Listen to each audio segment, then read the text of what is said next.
Belind Kolliçi është parë mjaft aktiv në radhët e opozitës, duke forcuar edhe pozitën e tij në politikë.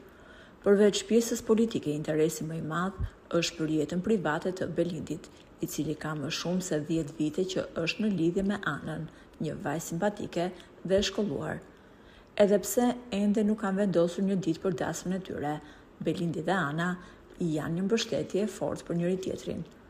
Ana është shprehur se te Belindi e tërheq jo vetëm formimi që ka, por edhe karakteri dhe qetësia që e karakterizon.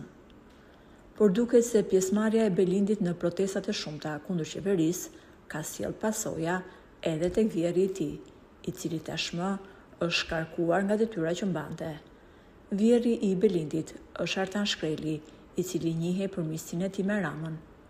Artan Shkreli ka mbajtur postin e drejtorit në Institutin e Ndërtimit për shumë vite, por krejt papritur është shkarkuar nga detyra.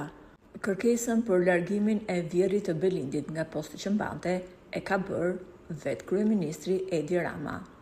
Me anë të një kërkese, Rama i ka kërkuar Belinda Ballukut që të shkarkojë nga detyra si drejtori i Institutit të Ndërtimit vjerrin e Belind Kolliçit, zotin Artan Shkreli.